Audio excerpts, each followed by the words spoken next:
People misunderstand strength.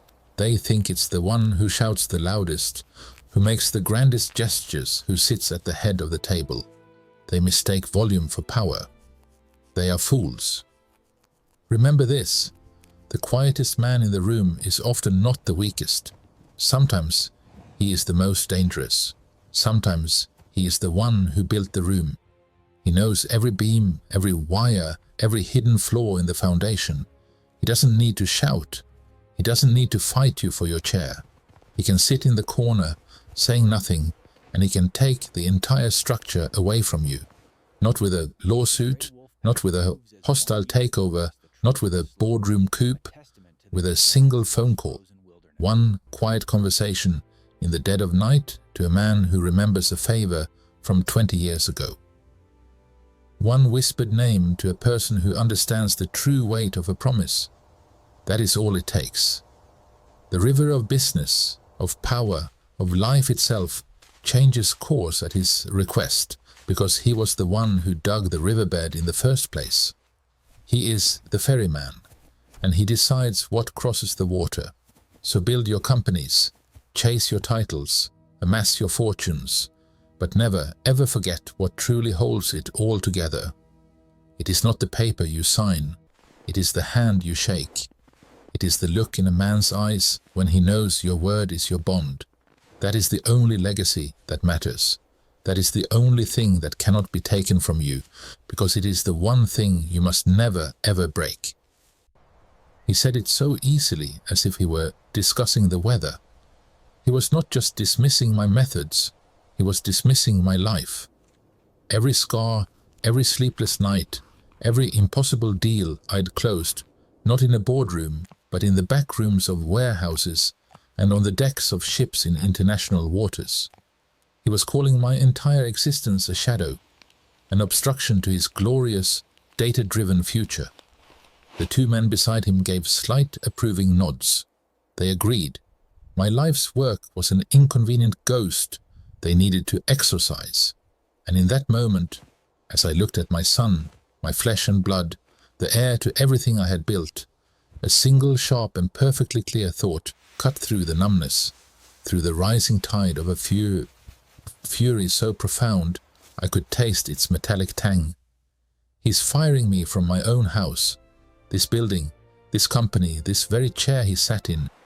It wasn't his, it was mine. I had not given it to him, I had entrusted it to him. And he was using my own property, the physical manifestation of my soul, to evict me. He thought this piece of paper, this corporate vote, this collection of suits, gave him the authority. He had no idea what real authority was. He had no idea who he was really dealing with. He saw a retired old man, a shadow. He didn't see the man who built the walls around him, and he was about to learn that the man who builds the walls knows exactly how to make them fall. The silence in my home office was a heavy, living thing.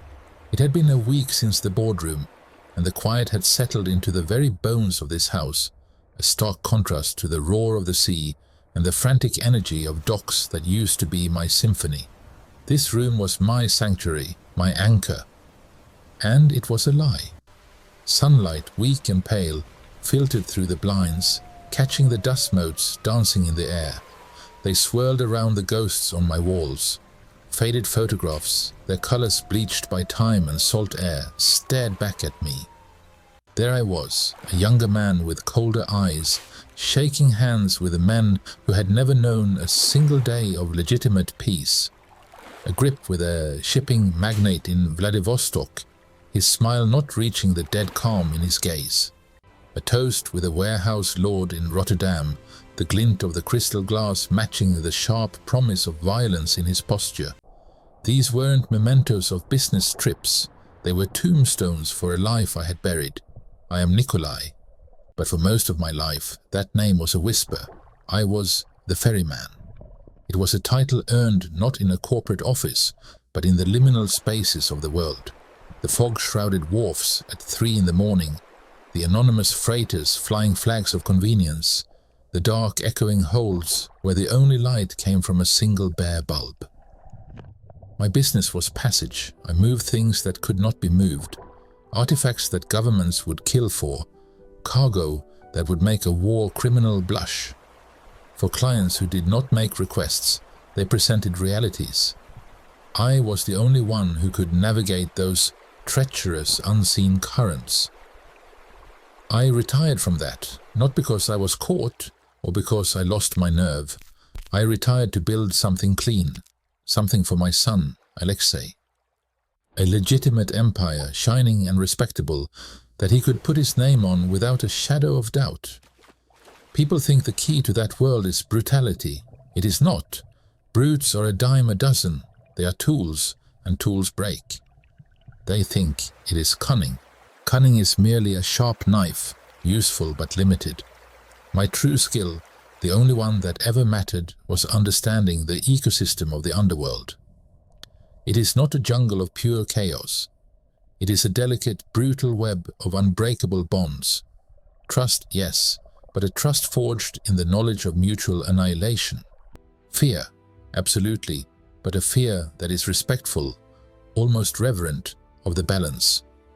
It is a world running on the pure, uncut fuel of mutually assured destruction. My clients were not customers.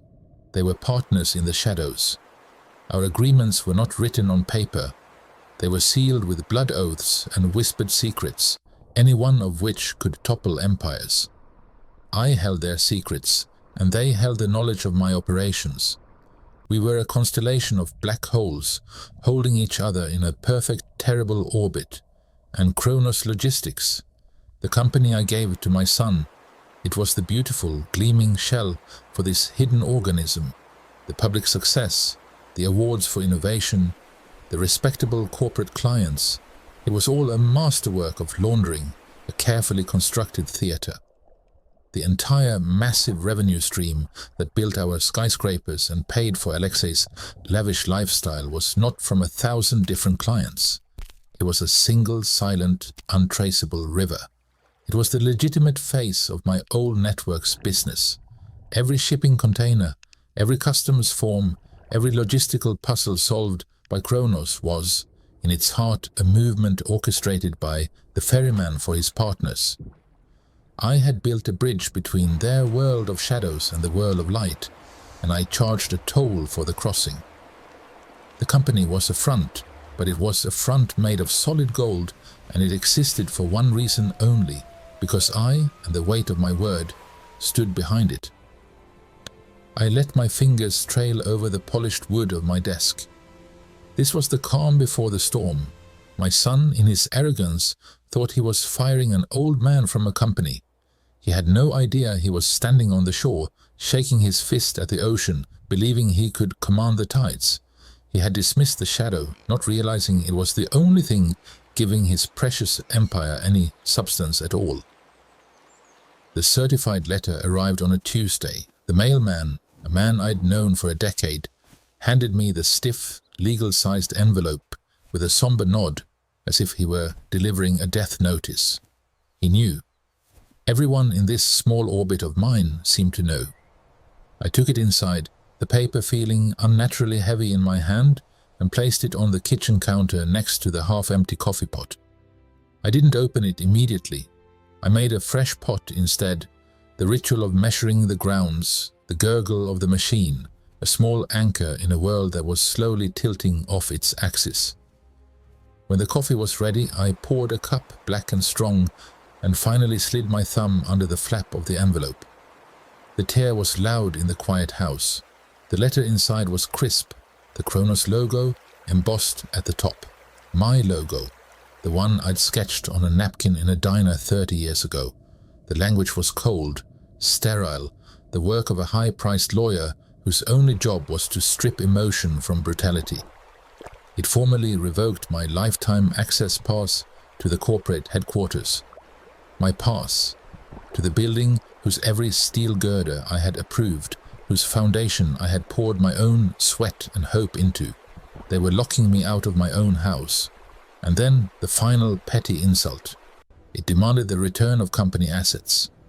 Listed were 2 items, a symbolic, solid brass key presented to me on the company's 10th anniversary, and a vintage desk set, a heavy obsidian pen holder and letter opener, a gift from a shipping magnate in Greece after I'd moved a particularly delicate shipment for him under impossible circumstances.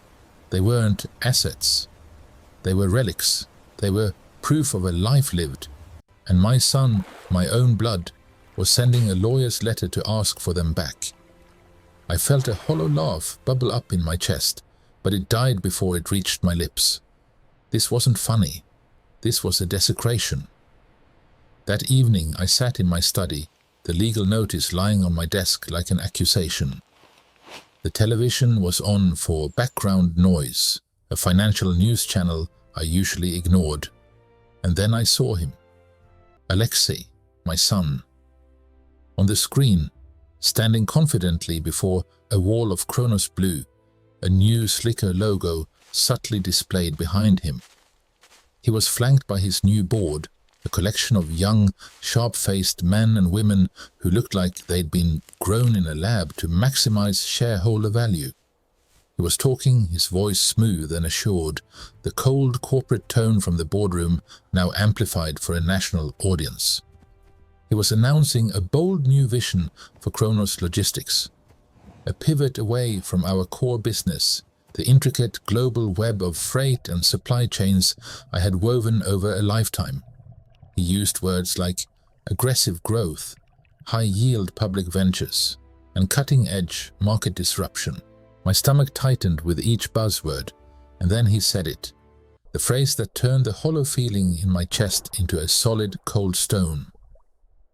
We are severing ties with a number of obscure, low-margin legacy partners, he announced, a faint, condescending smile on his face, as if he were discussing a minor pest problem.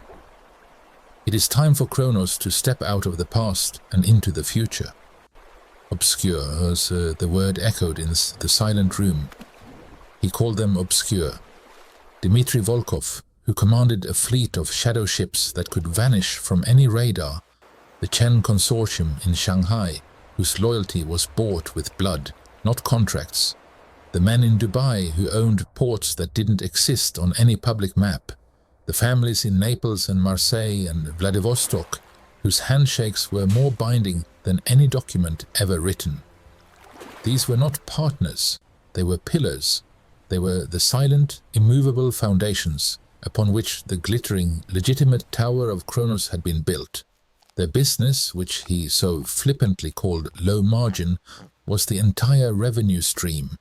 It was the company's beating heart, and he was calling it obscure. He was dismissing the ghosts who paid for his tailored suits and his television appearances. He is not just erasing me. The thought was clear and sharp, a shard of ice in my mind. He is spitting on the graves of the men who made this company possible. He is taking the legacy I built from nothing, a legacy of my word, of trust forged in fire and shadow, and he is holding it up to the world as something to be ashamed of, something to be discarded in the pursuit of trendier, brighter things. He has no idea. He is a child playing with a loaded gun, thinking it's a toy. He sees the quiet, retired man living in a suburban house. He doesn't see the ferryman.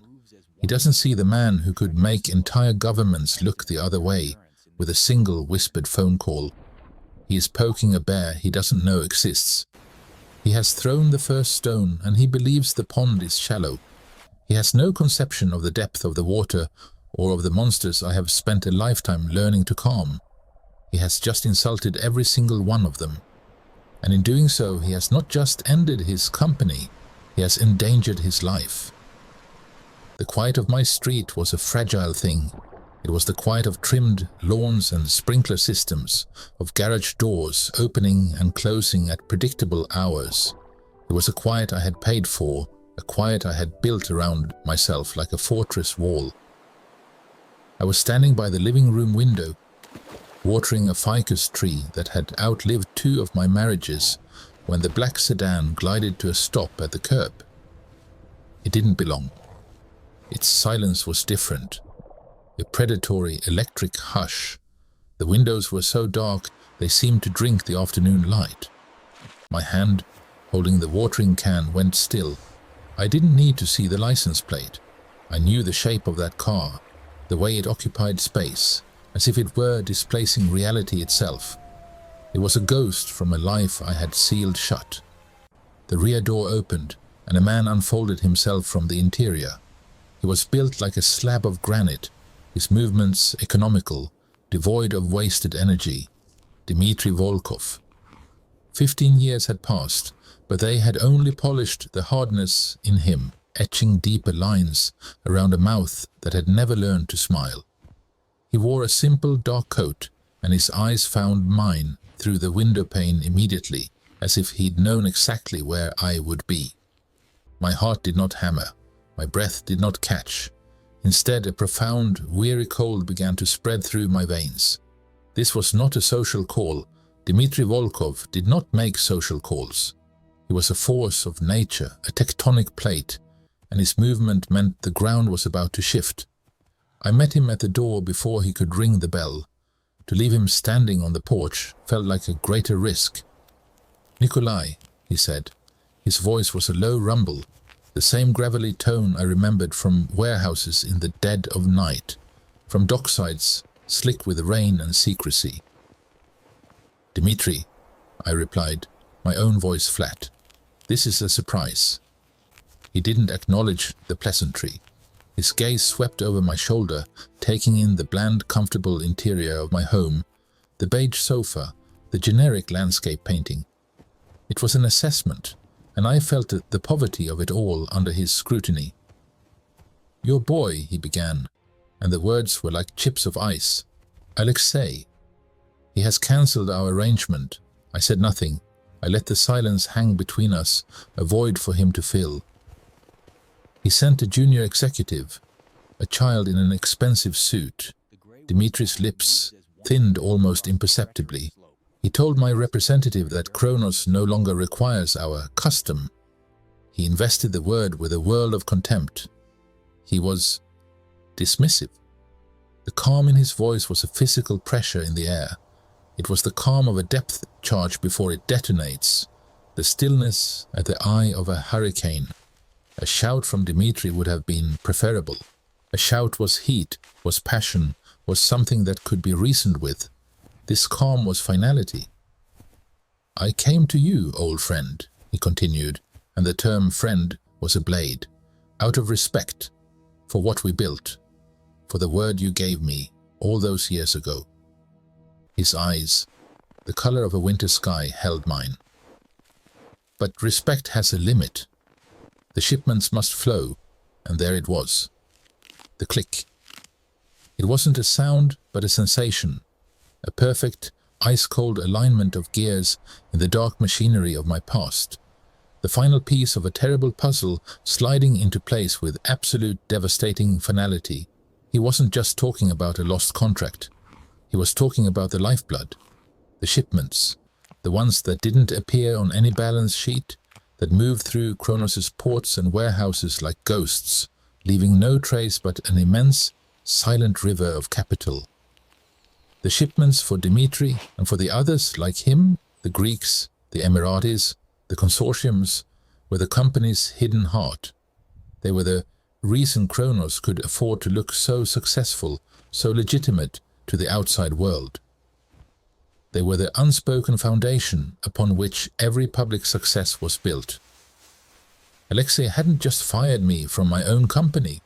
The fool, the arrogant, blind, beautiful fool. He had taken a scalpel and, thinking he was cutting away dead weight, had severed the single hidden artery that kept the entire body alive. He had looked at the intricate, terrifying tapestry I had woven over a lifetime and seen only frayed edges he could trim. Worse, far worse, he had been dismissive to Dmitry Volkov. He had insulted a man for whom insult was a capital offense, a man whose concept of business arbitration involved cement shoes and deep water. Alexei, in his corporate naivete, had not just signed his company's death warrant, he might have signed his own. The cold in my veins solidified into a clear, diamond-hard purpose. The anger I had felt at my termination, the hurt of a father betrayed, all of it was burned away in that single clarifying moment. This was no longer a family dispute. This was a breach of the oldest, most sacred code I lived by, my word, my network, the trust that was more binding than any legal contract. Dmitri was still watching me, waiting. He had come to me because my word still held value. It was the only currency that mattered in our world, and my son had just set fire to it. The game had changed. The boardroom was irrelevant. The lawyers were a joke. Alexei had poked a bear, a whole forest of bears, and he didn't even know they existed. He thought he was playing CEO. He was about to learn he was playing for his life, and I was the only one who could save him from the monsters he had so casually awakened.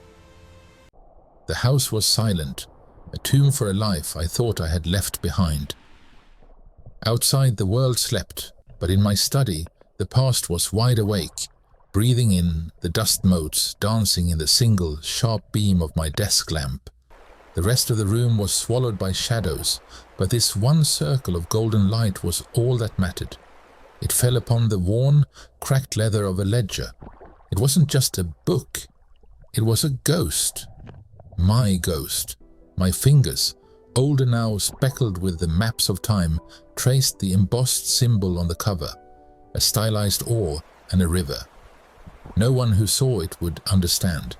To them, it was a piece of old office decor. To me, it was the Rosetta Stone of my entire existence. I opened it. The spine protested with a soft, familiar crack. The pages were filled not with standard accounting, but with a language of my own creation. Codes that were names, numbers that were dates, and sums of money so vast they were meaningless on paper. Names that were legends and monsters, and men who held the fates of nations in their silk-gloved hands. This book was the proof. It was the living, breathing truth that Kronos Logistics, with its glass towers and stock tickers, was a beautiful, intricate lie. A facade I had painstakingly constructed, not for wealth, not for power, but for him, for Alexei. I built him a legitimate kingdom on top of a foundation of shadows, thinking the light would be enough. I thought I could bury the Ferryman for good, but you can't bury a myth. You can only silence it for a while. The cold corporate dismissal in that boardroom. It wasn't the insult that finally broke the dam. It was the sheer, staggering ignorance. He thinks he fired an old man. He thinks he replaced a business strategy. He has no idea that he didn't just hand me a termination letter. He handed a declaration of war to every single name in this book. He severed the one artery he never knew was there, the one that pumped the lifeblood through the entire body of his empire. A board resolution, a vote. He thinks a piece of paper with a corporate letterhead can break what I built. He is so wrong. I built this company not on contracts, but on my word. My word was the currency. It was more binding than any legal document, more feared than any government sanction. My word meant that a shipment would arrive, unseen, untouched, exactly on time, or I would personally deliver the head of whoever interfered. My word meant discretion, so absolute it was a vacuum. My word built Kronos, and my word has been the silent, invisible engine running it every single day since. Alexei didn't then just fire his father. He defaulted on the only currency that ever truly mattered. The ferryman does not get fired. The ferryman does not get voted out.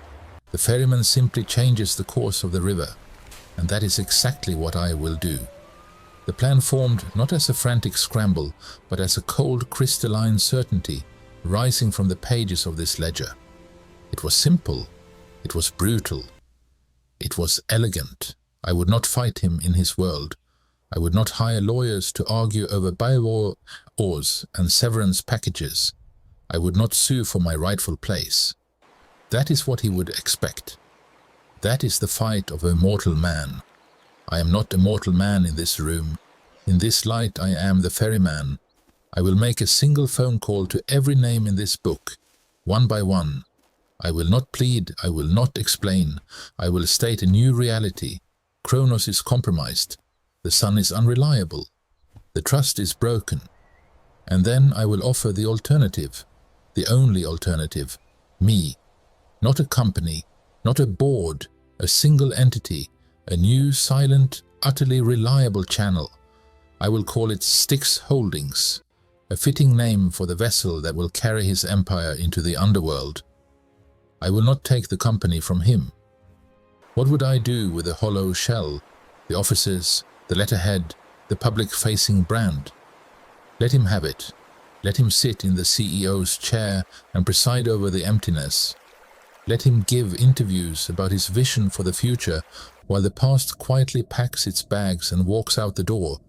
No, I will not take the company. I will take the very reason the company exists. I will take the trust. I will take the network. I will take the hidden beating heart of the entire operation, and I will transplant it into a new body, one that answers only to me. I will leave him with the beautiful, lifeless corpse of Kronos Logistics. He wanted to move forward without the shadow of the past. He will get his wish. He just won't have a company left to move forward with. I picked up my phone, an old hardened device separate from the one the world knew. My thumb hovered over the first number, a code I hadn't dialed in over a decade. Dmitry Volkov would be the first to know. The river was about to change its course. The leather of my old chair sighed as I leaned back, the only sound in the study besides the slow, measured tick of the grandfather clock. It was a sound that had measured out my legitimate life, this second, quieter life I had built. Now it was counting down the end of my sons.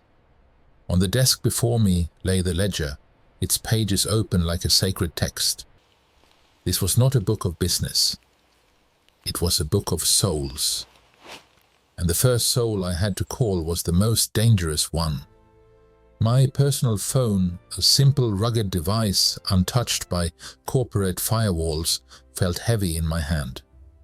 I didn't need to look up the number. Some codes are etched into your memory with fire. I dialed. It rang once, a hollow distant sound, and then it was picked up. There was no greeting. There was only the sound of breathing on the other end, a patient, predatory silence. He had been expecting my call. Dmitry. My voice was flat, a stone dropped into a deep well. The boy is a fool. A low grunting sound of acknowledgement came from the other end. It was all the confirmation I needed. He knew. Your shipments, I continued, the words precise and unadorned, and your trust will be honored by me through a new channel. The terms remain. I let a single beat of silence pass, a punctuation mark of absolute finality.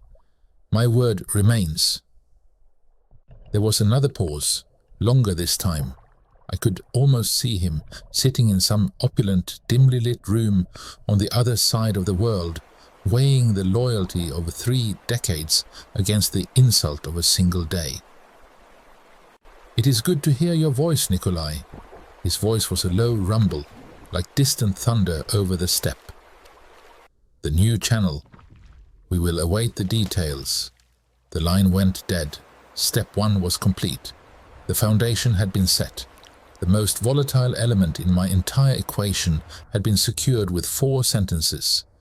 That was the power of a word, given and kept over a lifetime. And then the cascade began.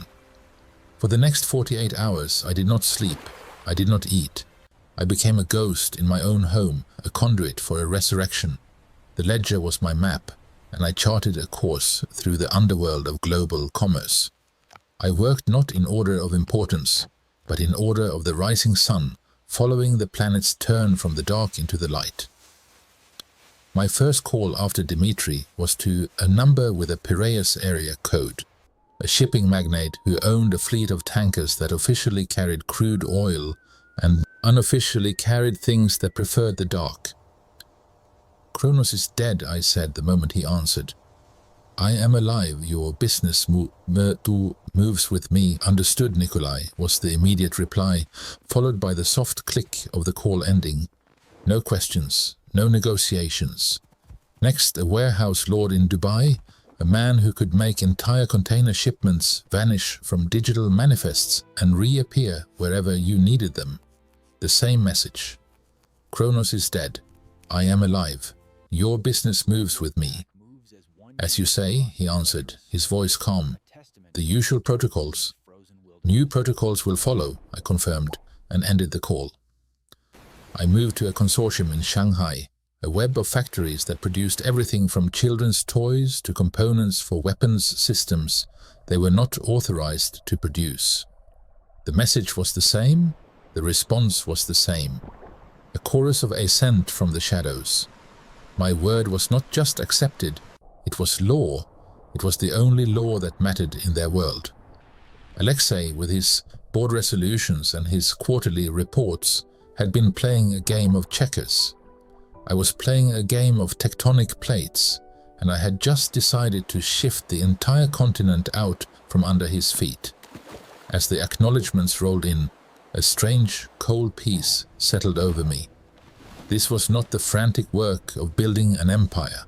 This was the quiet, methodical work of reclaiming a birthright. I was not asking for their business, I was informing them of a change of management. Their loyalty was not to a logo or a corporate entity named Kronos. It was to me, to the ferryman, to the man who had never once failed to deliver, who had never once broken a confidence, who had built his reputation not on profit but on an unbreakable certainty. With the network secured, it was time for the silence. The shell company was a simple, almost poetic matter. Styx Holdings, named for the river I once guided my clients across. It existed on paper, in a jurisdiction known for its discretion, its board composed of lawyers who were paid far too well to ask questions. From an encrypted terminal, I sent out a single terse email to every entity I had just spoken with. It contained nothing but a string of numbers, new bank accounts for payments, and a single anonymous email address for all future communications. The instructions were given. The migration was seamless, a silent global exodus of capital and influence. I sat back and watched the digital river flow. The entire massive hidden circulatory system of Kronos logistics was being systematically drained and rerouted into the new silent heart of Styx Holdings. The public-facing clients, the small fry, the legitimate freight and the public stock were left for Alexei. He could have them. They were the empty shell, the hollowed-out carcass. He was now the proud owner of a brand name, a headquarters, and a rapidly approaching abyss. He had wanted a company free of my shadow. I had granted his wish. I had taken the shadow and left him with nothing but the light to burn him. The door to the corner office was heavier than I remembered, a slab of polished mahogany that had once felt like an extension of my own arm. Now it was just a door. I didn't knock. I simply turned the handle and walked in. The two women at the desks outside, women I had hired decades ago, didn't look up from their work. They knew better. They knew who had truly signed their paychecks all these years. The room was different. My old heavy oak desk was gone, replaced by a sleek, white monstrosity that looked like a surgical table. The walls, once lined with maps charting the secret currents of global trade, were now bare, painted a sterile corporate grey. And there, behind that alien desk, sat my son. Alexei looked, hollowed out. The crisp, arrogant CEO from the boardroom 3 weeks ago was gone. In his place was a man fraying at the edges. His suit jacket was slung over his chair. His tie was loose, and his usually immaculate hair was a mess from him running his hands through it. The shadows under his eyes were so deep they looked like bruises. He was staring at a stack of financial reports, but his eyes weren't reading. They were just stuck. I let the silence hang for a moment, let him feel my presence in his new sanitized kingdom. He finally looked up, and the annoyance in his gaze was immediate, a weak flame trying to ignite in a downpour. "You look tired, son." His jaw tightened. "What do you want?" He snapped, the words brittle. "We have nothing to say to each other." He gestured vaguely at the pile of papers in front of him, a dismissive, flapping motion. "As you can see, I'm busy. We're restructuring. Some of our major partners are re-evaluating their positions." I almost smiled. Re-evaluating. Such a clean, bloodless corporate word for the catastrophic hemorrhage that was happening to his company. He was watching the symptoms, the quiet phones, the cancelled orders, the frantic emails from his new board. But he had no idea about the disease.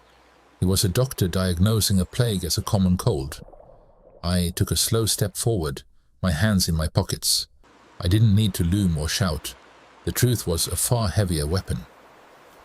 "They're not re-evaluating, Alexei," I said, my voice calm, almost gentle. "They're gone. Every single one of them." He blinked, a flicker of confusion breaking through his irritation. "What are you talking about?"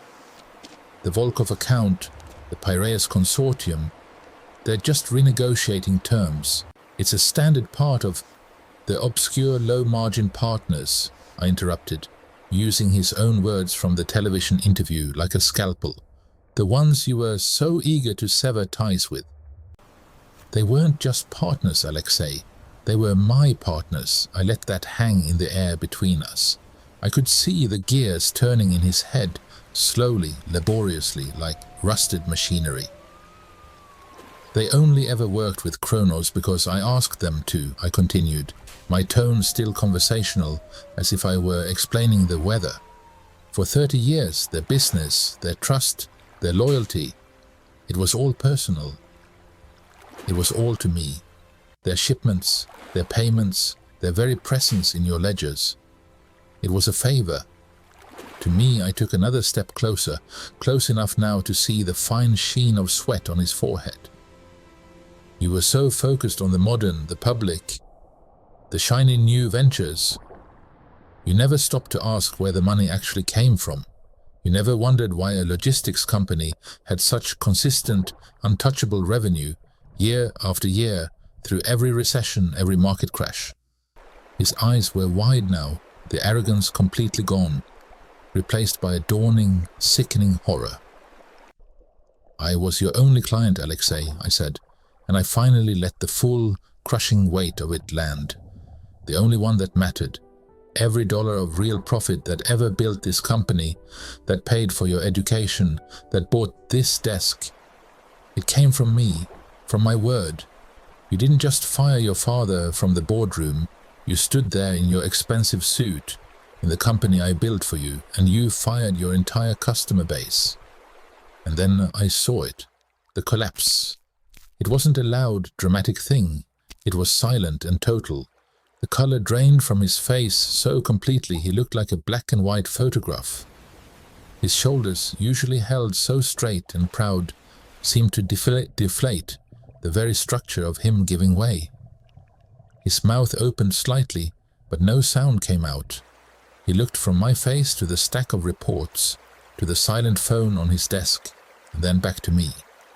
I could see the pieces clicking into place in his mind, the empty docs, the cancelled contracts, the panic in his investors' eyes. It all made a terrible final sense. He hadn't been a visionary CEO steering a great ship into the future. He had been a caretaker, a janitor, minding a palace that was inhabited by a single, powerful ghost. A ghost he had, with breathtaking arrogance, tried to exorcise. And in doing so, he hadn't just lost the ghost. He had lost the palace, the land it stood on, and the very reason for its existence. He was sitting in the CEO's chair, but he was the king of nothing. The television screen glowed in the dim light of my study, a silent, blue-hued window into a world I no longer inhabited. I wasn't looking for the news, I was simply waiting for it. I knew the day it would happen. I had orchestrated the very mechanics of the collapse, but seeing it, watching the public spectacle of the undoing, was a different kind of ritual, a final quiet closing of a ledger. The anchor, a woman with a perfectly symmetrical smile and a voice polished to a sterile sheen, was discussing market volatility.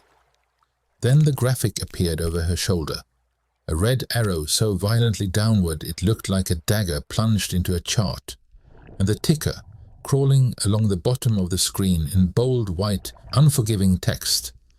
Kronos Logistics shares plummet 95% in single day. CEO Alexei Petrov resigns. 95%. The number should have been staggering, a historic financial cataclysm. To me it was just arithmetic.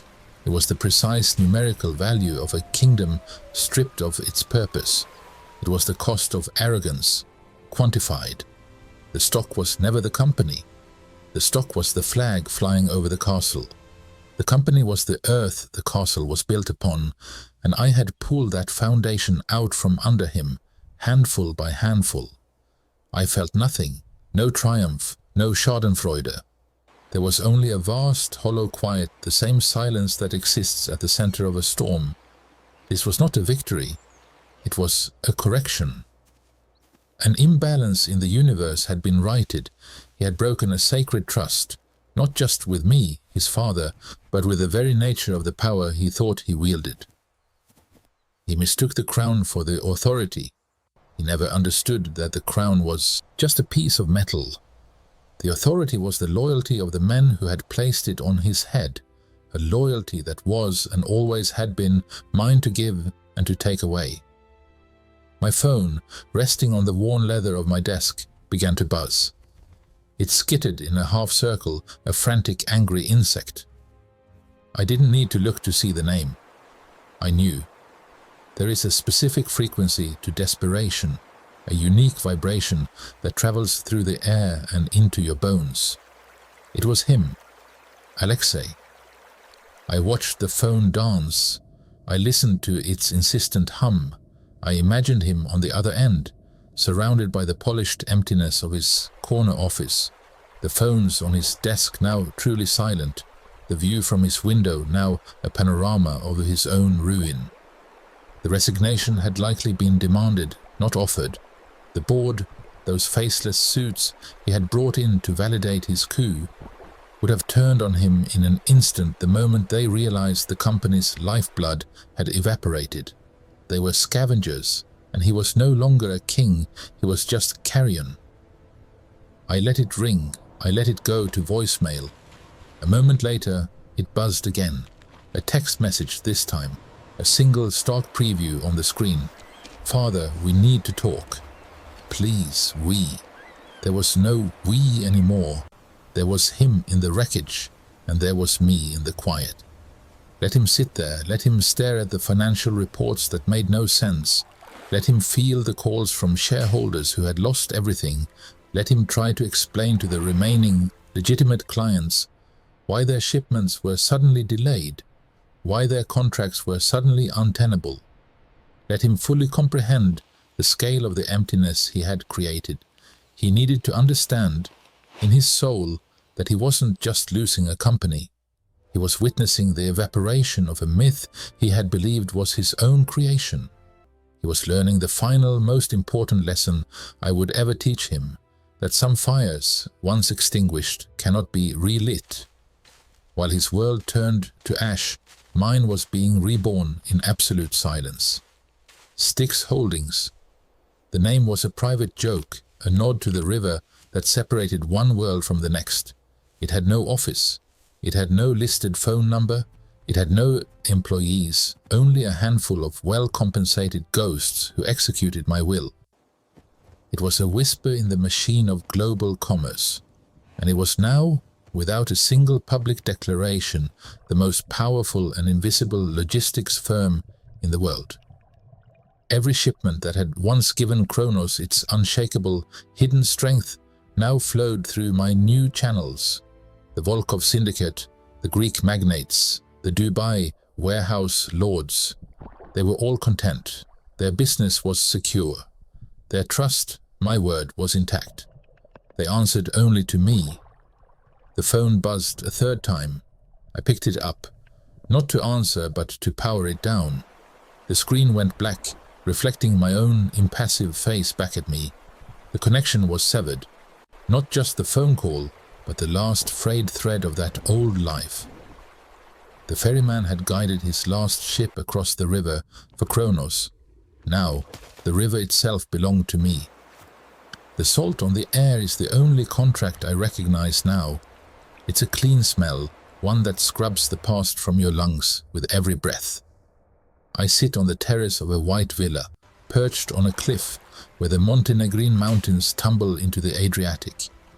There is no desk here, no boardroom, no phone that demands an answer. There is only a simple chair, a small table for my coffee, and the horizon. The sun is beginning its slow, bleeding descent into the sea, painting the water in shades of fire and gold. This is the show I watch every evening. It is the only performance that matters, and it asks for nothing in return. No loyalty, no fear, no silent understandings. It just is. In the center of the terrace, a simple bronze bowl sits on the stone tiles. Inside it, a fine grey ash stirs faintly in the evening breeze. That ash was once a ledger, a book bound in worn leather that held more power than any corporate charter. It contained the true map of my life, not the public one of Kronos Logistics, but the hidden one of the ferryman. Every name, every code, every unbreakable agreement that formed the bedrock of the empire I built for my son. I burned it myself, page by page, one morning as the sun rose. I watched the names of Volkov, of the men in Piraeus and Dubai and Shanghai, curl into black lace and then dissolve into nothing. It was not an act of destruction, but of release. I was setting them free, and in doing so, I was finally setting myself free. Styx Holdings exists, but it is a ghost, as its name suggests. It is a whisper in the wires, a series of algorithms and numbered accounts managed by a handful of men and women who are, themselves, phantoms. They are well paid, utterly loyal, because their loyalty is to the silence and the money, not to me. They never contact me. The machine I built runs on its own now, a perfect self-sustaining entity in the shadows. It requires no captain. The ferryman has, at long last, left the river. This is peace. This is what I thought I was building all those years ago when I created the legitimate front of Kronos. I was wrong then.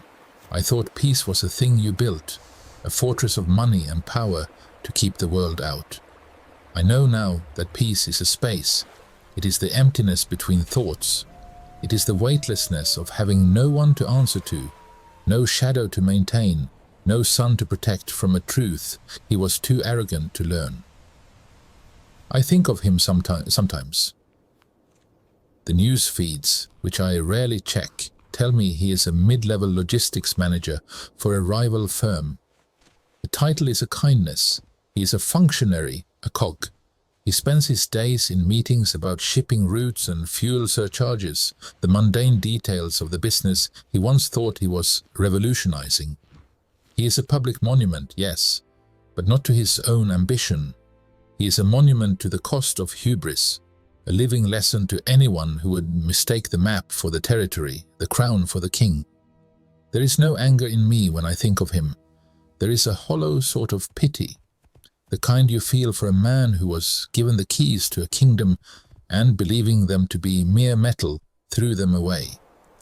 He wanted the throne without understanding that the throne itself was nothing. The power was in the loyalty of the land, a loyalty he dismissed as obsolete. He now lives in the world he chose, a world of transparent deals and quarterly reports, a world without shadows. I wonder if he finds it as satisfying as he imagined. A soft wind comes in from the sea, carrying the scent of pine and deep water. It rustles the leaves of the olive trees in the garden below. This is my life now. The silence is not empty. It is full. It is filled with the sound of the waves, the cry of a distant gull, the taste of bitter coffee.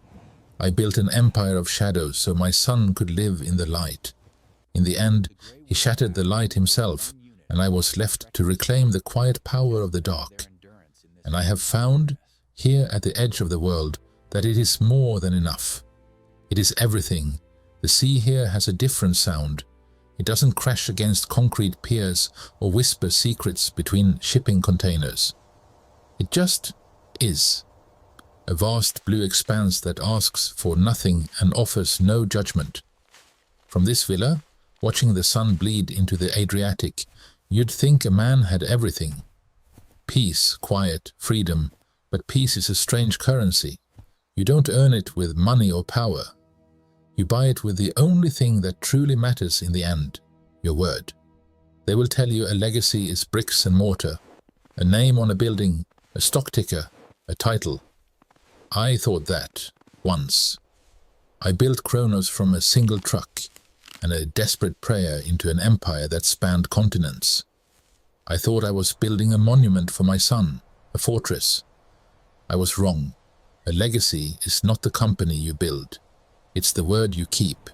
It's the invisible thread that connects you to other men, the unshakable understanding that when you say a thing will be done, it is as good as done, that your yes means yes and your no means no, regardless of the cost. Alexei, my son, he saw the fortress. He saw the marble lobby and the boardroom and the quarterly reports. He never saw the foundations. He never understood that the entire glittering structure was built not on contracts and lawyers, but on a web of silent handshakes made in the dead of night. On my name, on my promise. And so he thought he could take it. He took the title. He took the office. He took my name and hung it on his door. He stood in the room I built and gave orders, believing the power was in the chair he sat in. But a title is just a word on a door. An office is just a room with a view. A name is only as strong as the trust behind it. If you break that trust, the single fragile thing that built it all, you are left with nothing. You are the king of an empty castle, shouting orders to the wind. You are left with an empty shell, beautiful on the outside, hollow on the inside, echoing with the ghost of what you destroyed. I see him sometimes. In the business news digests I still skim. A mid-level manager at a rival firm, a face in a crowd of suits. There is no hatred in my heart for him. There is only a profound, weary sadness. He is a living lesson, a public monument to the price of a hubris. He wanted to be his own man, to step out of my shadow. He succeeded. He just didn't understand that the shadow was all that was keeping him warm. People misunderstand strength. They think it's the one who shouts the loudest, who makes the grandest gestures, who sits at the head of the table. They mistake volume for power. They are fools. Remember this. The quietest man in the room is often not the weakest. Sometimes he is the most dangerous. Sometimes he is the one who built the room. He knows every beam, every wire, every hidden flaw in the foundation. He doesn't need to fight you for your chair. He can sit in the corner saying nothing, and he can take the entire structure away from you. Not with a lawsuit, not with a hostile takeover, not with a boardroom coup. With a single phone call, one quiet conversation in the dead of night to a man who remembers a favor from 20 years ago, one whispered name to a person who understands the true weight of a promise. That is all it takes. The river of business, of power, of life itself, changes course at his request because he was the one who dug the riverbed in the first place. He is the ferryman, and he decides what crosses the water. So build your companies, chase your titles, amass your fortunes, but never ever forget what truly holds it all together. It is not the paper you sign, it is the hand you shake. It is the look in a man's eyes when he knows your word is your bond. That is the only legacy that matters. That is the only thing that cannot be taken from you, because it is the one thing you must never, ever break.